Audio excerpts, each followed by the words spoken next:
উতিয়া রাসূলুল্লাহ সাল্লাল্লাহু আলাইহি ওয়াসাল্লাম বিদালবিম মিম্মা, আল্লাহ নবীর কাছে এক বালতি পানি আনা হলো। ফাশারিবা বিন, নবীজি পানি পান করলেন, করার পর ফামাজ্জা, নবী কুলি করলেন, করার পর সব্বা ফিল বিইরি, কুলির পানিটা কূপের মধ্যে ফেলে দিলেন।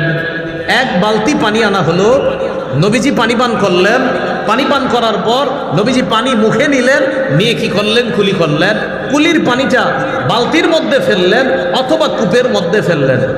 সাহাবী বলেন ফাফাহা মিনহা আতারু রিহিল মিসকি, ফাফাহা মিনহা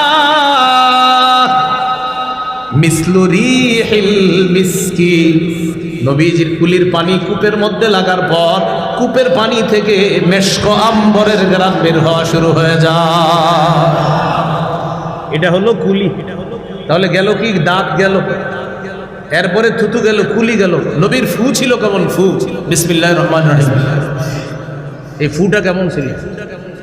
হ্যাঁ, সুবহানাল্লাহ পড়া না, এটা জানা দরকার আছে না? ফু বিসমিল্লাহ, এটা আবু দাউদের হাদিস। রাসূলুল্লাহ সাল্লাল্লাহু আলাইহি সাল্লামের একজন সাহাবী নাম সালামা ইবনুল আকওয়া রাদিয়াল্লাহু তাআলা। হাদিসের বর্ণনাকারী তাবিঈর নাম ইয়াজিদ ইবনে আবি উবাইদ। তিনি বলেন রাআইতু আথারা দারবাতিন ফি সাকি সালামা, একদিন নবীর সাহাবী সালামা ইবনুল আকওয়ার পায়ের গোছার মধ্যে আঘাত দেখলাম। আমি আবার বলছি, নবীর একজন সাহাবী সালামা, যিনি খুব দৌড়াইতে পারতেন, এই সাহাবীর পায়ের গোছার মধ্যে আঘাতের চিহ্ন দেখলাম। দেখার পর আমি প্রশ্ন করলাম মা হাজিহি, আপনার পায়ে এটা কিসের সমস্যা? আপনার কি কোনো সমস্যা হয় না? এই যে আঘাতের চিহ্ন, আপনি যে মাশাআল্লাহ দিব্যি ভালো মানুষ, হাঁটতেছে চলতেছে, কিন্তু আঘাত, মারাত্মক আঘাত, কিন্তু উনি চলতেছে উঠতেছে বসতেছে, কোনো সমস্যা হয় না। সাহাবী সালামা ইবনুল আকওয়া জবাব দিলেন আসাবাতনি ইয়াউমা খায়বার, খায়বারের যুদ্ধের দিন আমার আঘাত লাগছে এখানে। আঘাত লাগার পর মাঠের মধ্যে ঘোষণা হয়ে গেল উসিবা সালামা, সালামা আঘাতপ্রাপ্ত হয়েছে, সালামার পায়ে তীর লেগেছে, সালামা আঘাতপ্রাপ্ত হয়েছে, তার পায়ের মধ্যে ক্ষত হয়েছে। এই কথা শোনার পর দুআইয়াবি, আমাকে আহ্বান করা হলো নবীর কাছে। ফাউতিয়াবি, আমাকে নবীর কাছে নিয়ে গেলা হলো। ফানাফাসা ফিয়া সালাসা নাফাসাত, আল্লাহ নবী আমারে 3টা ফু দিয়ে দিলেন। 1 2 3, 3টা ফু দিলেন। সাহাবী সালামা বলেন ফামাশতাকাইতুহা হাত্তা সাআ, ফু দেওয়ার পর থেকে, তোমরা দেখলে মনে করো ক্ষত আছে, কিন্তু ফু দেওয়ার পর থেকে এই মুহূর্ত পর্যন্ত আমি আমার এই জায়গায় আর কোনো ব্যথা অনুভব করি না। এই হলো আমার নবীর ফু। আল্লাহ আমাদের সকলকে নবীজি সাল্লাল্লাহু আলাইহি সাল্লামের এই যে সৌন্দর্যতাগুলা, এগুলা উপলব্ধি অনুভবে আনার তৌফিক দান করেন। এটা হলো নবীজি সাল্লাল্লাহু আলাইহি সাল্লামের মুখের বর্ণনা, এইগুলো ফুয়ের বর্ণনা। এবার আসেন রাসূল সাল্লাল্লাহু আলাইহি সাল্লামের গলা মোবারক কেমন ছিল। হাদিসের মধ্যে আসছে একটা রূপার প্লেটের মধ্যে যদি একটা মণি মুক্তা সাজায় রাখেন, আবার বলছি রূপার প্লেট, এই প্লেটের মধ্যে মণিমুক্তা সাজায় রাখবেন, বলেন তো মণিমুক্তার সৌন্দর্যতা কমবে না আরো বাড়বে? কাআন্না উনুকাহু জিদু দুমিয়াতিন ফি সাফাইল ফিদ্দা, আমাদের নবীজির গলা মোবারক এত সুন্দর ছিল যেন একটা খোলা রূপার মধ্যে আল্লাহ তাআলা মণিমুক্তা বসায়া দিছে, যেন আমার হাবিবের গলাটা হলো মণিমুক্তা, শরীরটা হলো রূপা, এই মণিমুক্তাকে আল্লাহ রূপার মধ্যে বসায়া দিছে। এটা হলো গলা মোবারক। আসেন গলার নিচে কাঁধ মোবারক, এখানে রাআইতুল খাতামা ইনদা কাতিফিহি মিসলা বাইদাতিল হামামা, এই কাঁধ মুবারকের এখানে আমি, সাহাবী বলেন, আমি দেখলাম ছোট্ট একটা কবুতরের ডিমের মতো মোহরে নবুয়ত। এটাকে বলে কি ভাই? মোহরে নবুয়ত, নবুয়তের মোহর। আমাদের নবী যে শেষ নবী, তারপরে আর কোনো নবী হবে না। এই ছোট্ট একটা কবুতরের ডিমের মতো এখানে দেখলাম। সাহাবী বললেন, তো এই ডিমের মতো এটা তো দেখে ফেলছে শেষ নবী, নবীজি সাল্লাল্লাহু আলাইহি সাল্লামের পরে আর কোনো নবী হবে না, এটা একটা স্পষ্ট প্রমাণ। এই হাদিসের মধ্যে আছে কানা শা'রু রাসূলিল্লাহি সাল্লাল্লাহু আলাইহি ওয়াসাল্লাম ইলা আনসাফি উযুনাইহি।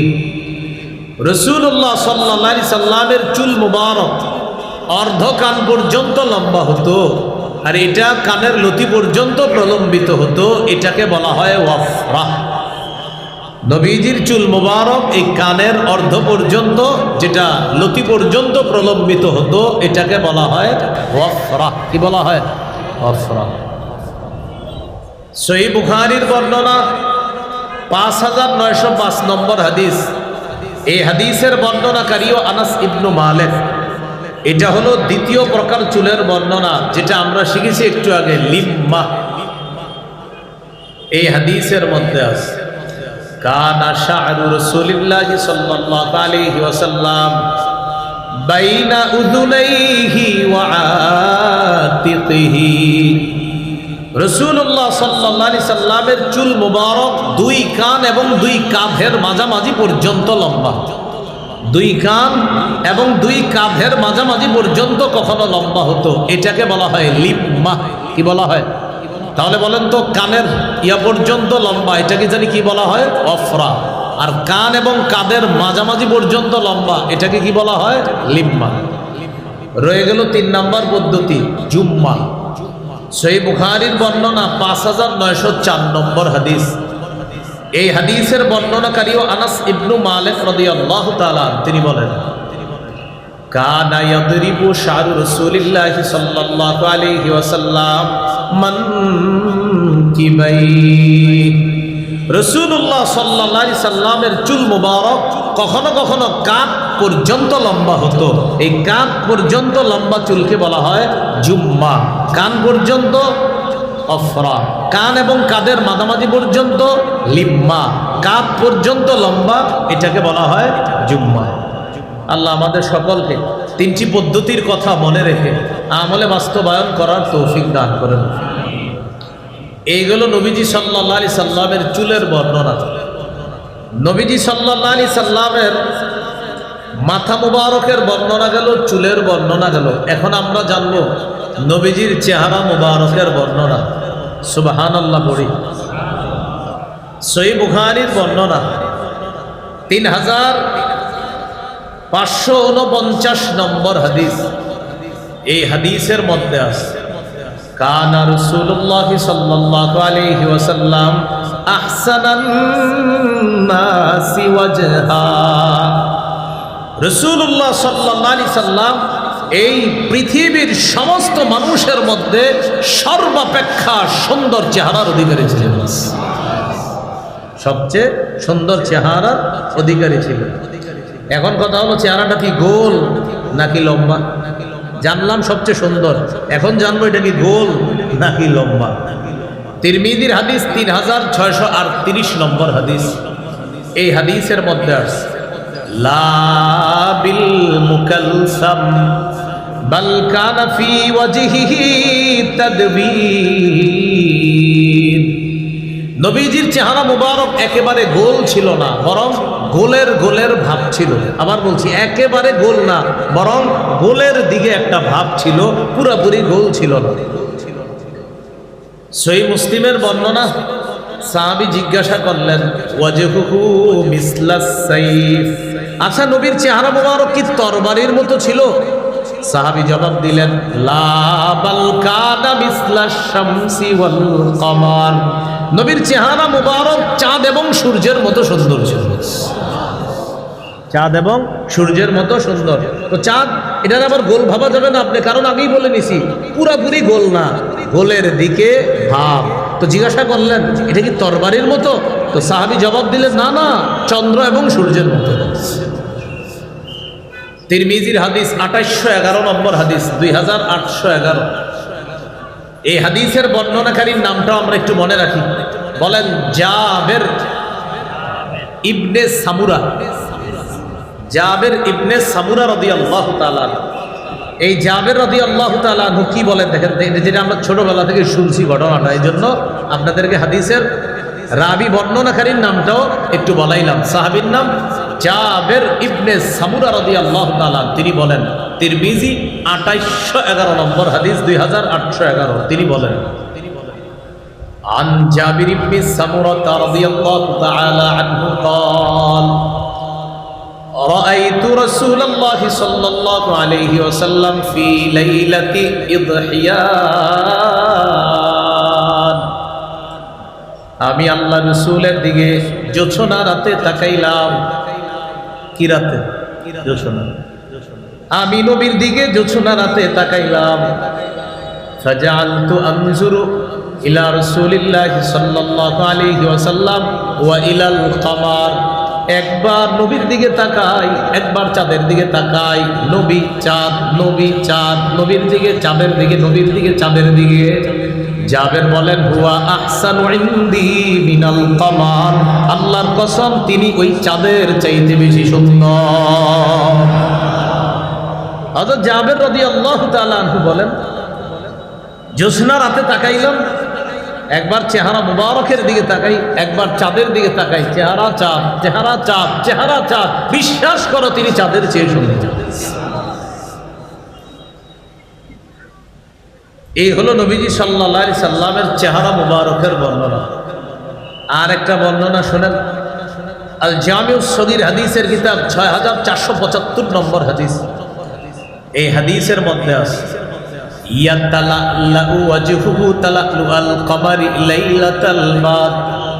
পূর্ণিমার চাঁদের রাতের চাঁদটা, পূর্ণিমার রাতের চাঁদটা যেমন সুন্দর, নবী আমাদের মাঝে যখন থাকতেন মনে হতো যেন আকাশের পূর্ণিমার চাঁদ আমাদের সামনে বসে। এই হলো রাসূল সাল্লাল্লাহু আলাইহি সাল্লামের চেহারা মুবারকের বর্ণনা। চেহারার মধ্যে কপাল আছে, ভুরু আছে, চোখ আছে, নাক আছে, দাঁত আছে, মুখ আছে, গাল আছে, দাড়ি আছে। সুবহানাল্লাহ। সবগুলা বর্ণনা শোনার প্রয়োজন আসেনি? কপাল থেকে শুরু করে নিচের দিকে যায়। কানা রাসূলুল্লাহ সাল্লাল্লাহু আলাইহি ওয়াসাল্লাম ওয়াসিআল জাবিন। নবীজির কপালটা ছিল চওড়া। সুবহানাল্লাহ। কপাল ছিল কি? চওড়া। আজাজ্জাল হাওয়াজিবি, ভুরু মুবারক দুইটা ছিল ঘন। সাওয়াবিগা ফি গায়রি কারনিন বাইনাহুমা, ভুরু দুইটা এইভাবে বাঁকা ঘন, দুই ভুরুর মাঝখানে আবার ফাঁকা। এই দুই ভুরুর মাঝখানে বাইনাহুমা ইরকুন, ছোট্ট একটা রগের মতো।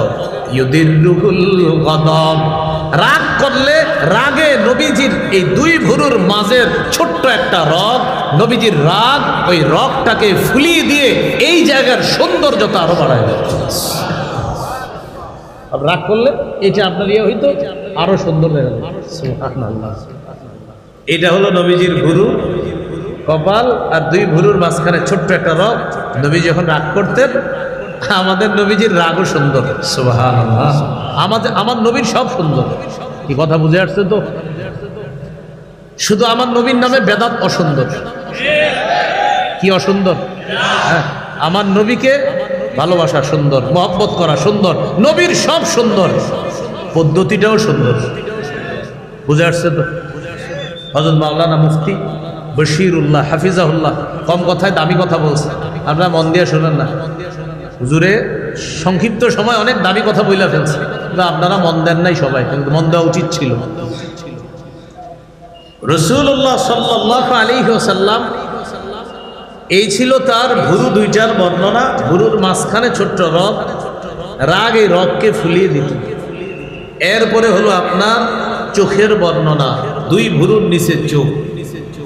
সহিহুল আদাবিল মুফরাদ কিতাবের নাম, 988 নম্বর হাদিস।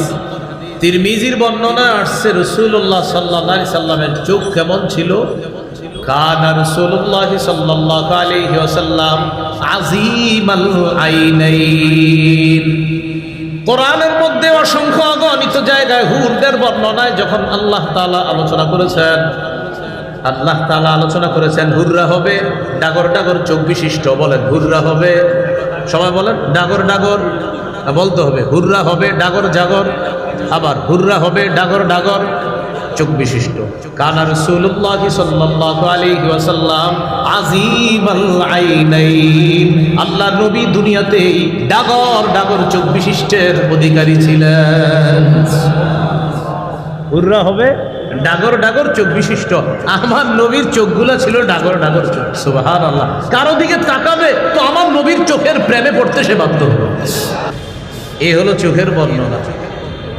আদাজাল আইনাইন, চোখের ভিতরে যে মণি আছে এটা ছিল কালো, ওই যে মাঝখানে যেটা কালো ছিল। আশকালাল আইনাইন, আর ওই কালোর পাশে যে সাদা অংশটা ওটার মধ্যে একটা লালিমা লালিমা ভাব, মাঝে কালো পাশ দিয়ে লালিমা ভাব, চোখের সৌন্দর্য দর্শকের সামনে আরো ফুটিয়ে তুলতে।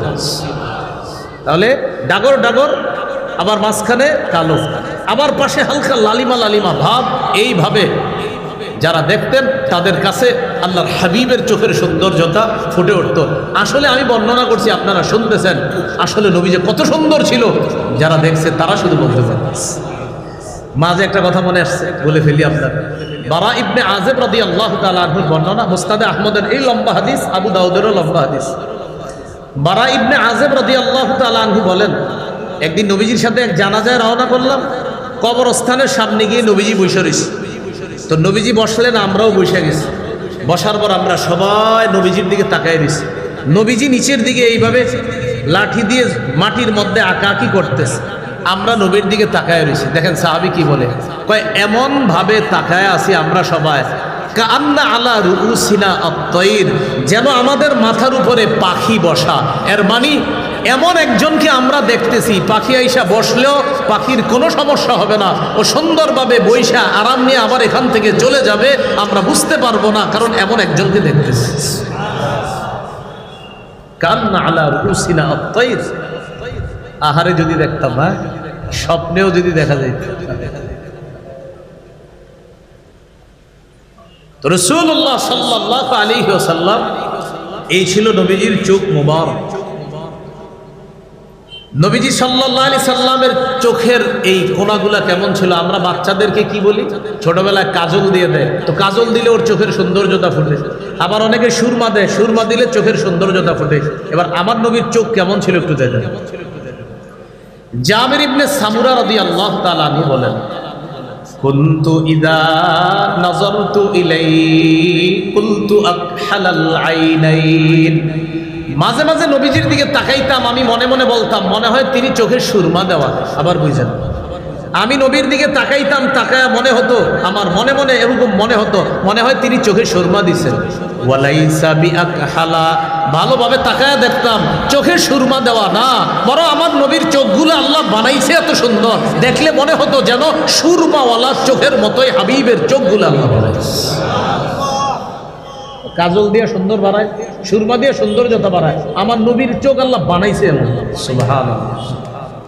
এ হলো চোখ মুবারক। তাহলে গুরু গেল, কপাল গেল, চোখ গেল, দুই চোখের মাঝে একটা জিনিস আছে, কি নাক। কানা রাসূলুল্লাহ সাল্লাল্লাহু আলাইহি ওয়াসাল্লাম আকাদাল ইবনিনা লাহু নূরুন ইয়ালু, রাসূলুল্লাহ সাল্লাল্লাহু আলাইহি সাল্লামের নাক মুবারক সামনে কিছুটা হালকা উঁচু ছিল, অসাধারণ সুন্দর, যেন নাক মুবারকের মাথায় একটা নূর চমকাইতো সব সময়। এর মানে নূরের তৈরি না কিন্তু আবার, হ্যাঁ মাশাআল্লাহ মনে রেখে। মাঝে মাঝে আমরা বলি ইমাম সাহেবের চেহারাটা মাশাআল্লাহ যেন নুরানি, এই নুরানি মানে কিন্তু ইমাম সাহেব নূরের তৈরি না। নূর বললে নূরের তৈরি হওয়া আবশ্যক হয় না, এই মাসালা মনে রাখবেন। নূর বললে কাউকে নূরের তৈরি হওয়া আবশ্যক হয় না, এমন অসংখ্য দলিল, শুধু অসংখ্য না, আমার মনে হয় একটা বয়ানই আছে, লম্বা বয়ান আছে, যে নূর বললে যে নূরের তৈরি হয় না, শুধু প্রমাণ আর প্রমাণ, প্রমাণ আর প্রমাণ। আলহামদুলিল্লাহ ফালিল্লাহিল হামদ, অসংখ্য গণিত প্রমাণ দিছি যে নূর বললেই নূরের তৈরি হয় না। আল্লাহ আমাদেরকে বোঝার তৌফিক দান করুন। তো নাক মুবারক ছিল একটু উঁচু, সেখানে মনে হতো নূর চমকাইতেছে, আলো চমকাইতেছে, এরকম মনে হতো। এগুলো নাকের বর্ণনা। গাল ছিল কেমন? সাহলাল খাদ্দাইন, গাল দুইটা ছিল সমান, বেশি মাংসালু ছিল না। কাসাল লিহিয়া, দাড়ি মুবারক ছিল ঘন। তাহলে নিজের মধ্যে একটু আপনি অনুভবে আনেন, কপাল ছিল চওড়া, ভুরুগুলো ছিল ঘন, দুই ভুরুর মাঝখানে ফাঁকা ছিল, ছোট্ট একটা রগ। রাগ করলে নবীজির রাগ এই রগকে ফুলিয়ে দিয়ে সৌন্দর্যতা আরো বাড়িয়ে দিত। চোখগুলো ছিল ডাগর ডাগর, যেন চোখের মধ্যে সুরমা দেওয়া। জাবের রাদিয়াল্লাহু তাআলা আনহু বলেন, না আসলে সুরমা দেওয়া না, আল্লাহ বানাইছে চোখগুলা এত সুন্দর। দুই চোখের মাঝখানে নাক, অসাধারণ সুন্দর। নাকের পাশে দুই গাল, আরো সুন্দর। এই গাল মুবারকের সৌন্দর্যতা, হাবিবের দাড়ি মুবারক এই সৌন্দর্যতা আরো বাড়িয়ে যায়। এই গেল মোটামুটি আপনার এই অংশের বর্ণনা। রয়ে গেল মুখ মুবারক। রাসূলুল্লাহ সাল্লাল্লাহু আলাইহি সাল্লাম যখন কথা বলতেন খুব আস্তে আস্তে বলতেন। আম্মাজান আয়েশা সিদ্দিকা রাদিয়াল্লাহু তাআলা আনহা বলেন, লাউ আদ্দাহুল আদু লা আহসা। নবীজি এত সুন্দর করে কথা বলতেন, কেউ যদি গণনা করতে চাইতো তাহলে গুনে গুনে রেখে দিতে পারতো। নবীজি একটা কথা বলছেন, দুইটা, তিনটা, চারটা, এত সুন্দর করে কথা বলতো যে কেউ যদি গণনা করে রাখতে চাইতো গণনা করে রেখে দিত। এ হলো নবীজির কথা বলা। নবীজির মুখের ভিতরের দাঁত মুবারক কেমন ছিল? কানা রাসূলুল্লাহ সাল্লাল্লাহু আলাইহি ওয়াসাল্লাম মুফাল্লাজাল আসনান, দাঁতগুলা হালকা ফাঁকা ফাঁকা ছিল। যখন কথা বলতো মনে হতো দাঁতের ফাঁকা দিয়ে যেন মণি মুক্তা ঝরছে। হালকা হালকা ফাঁকা, অসাধারণ সৌন্দর্যের অধিকারী দাঁত মুবারক। এগুলো দাঁতের বর্ণনা। নবীজি সাল্লাল্লাহু আলাইহি সাল্লামের মুখের ভিতরে থুতু মুবারক কেমন? থুতু থুতু। সহিহ বুখারীর বর্ণনা 4210 নম্বর হাদিস। খায়বারের যুদ্ধে মুসলমানদের বিজয় হচ্ছে না। রাসূলুল্লাহ সাল্লাল্লাহু আলাইহি সাল্লাম একটা ঘোষণা করলেন খায়বারের যুদ্ধের দিন।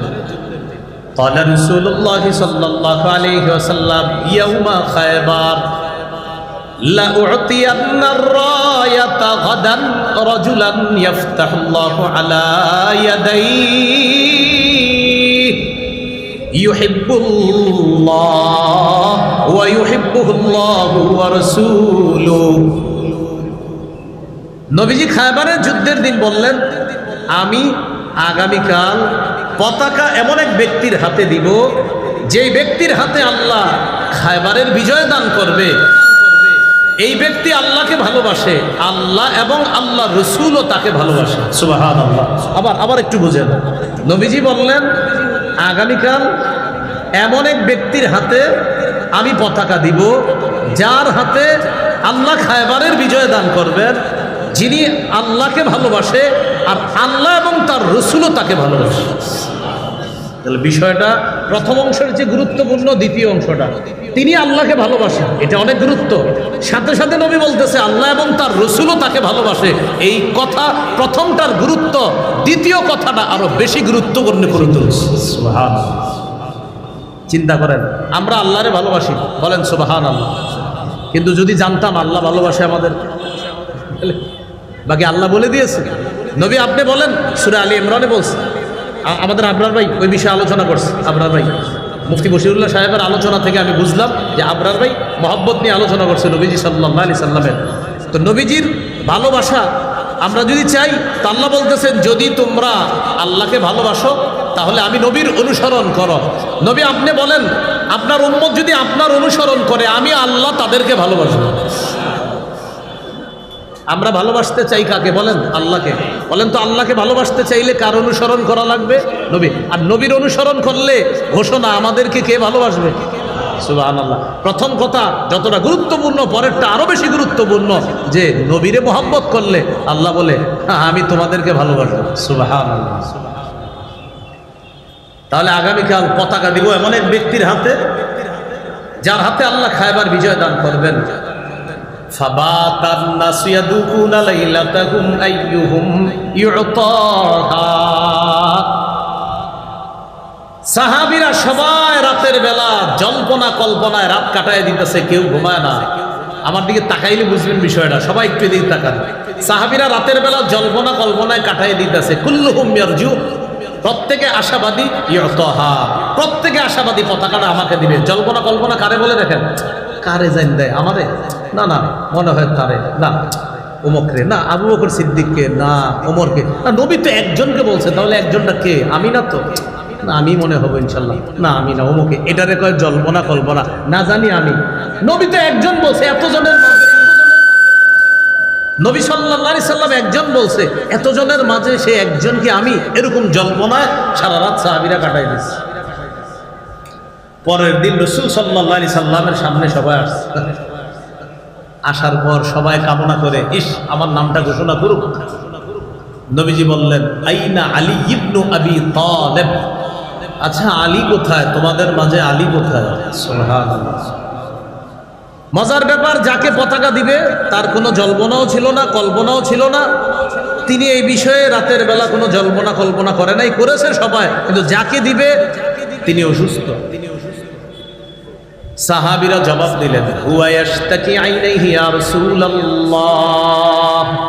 হুজুর আলীর চোখে তো অসুস্থ, সে চোখের রোগে আক্রান্ত। ফাআরসালু ইলাইহি, লোক পাঠাইছে হযরত আলীর কাছে, আলীকে নিয়ে আসো আমার কাছে। আলী রাদিয়াল্লাহু তাআলা আনহুকে আল্লাহ রাসূলের কাছে আনা হলো। আনার পর ফাবাসাতা রাসূলুল্লাহ সাল্লাল্লাহু আলাইহি ওয়াসাল্লাম ফি আইনাইহি, আল্লাহ নবী হযরত আলী রাদিয়াল্লাহু তাআলা আনহু চোখের মধ্যে থুতু মুবারক লাগায়া দিছে।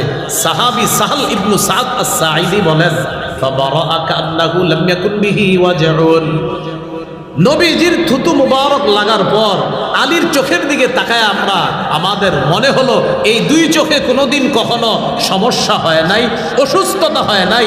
নবীর চোখের থুতু মুবারক লাগার পর মনে হলো এই চোখ কোনোদিনও রোগাক্রান্ত হয় নাই। এ হলো নবীর থুতু মুবারকের বর্ণনা। নবীজির কুলি কেমন ছিল? কুলি চিনি তো আমরা, এটাকে কি বলে? কুলি। মুসনাদে আহমদ হাদিসের কিতাব 18,838 নম্বর হাদিস, এই হাদিসের মধ্যে আছে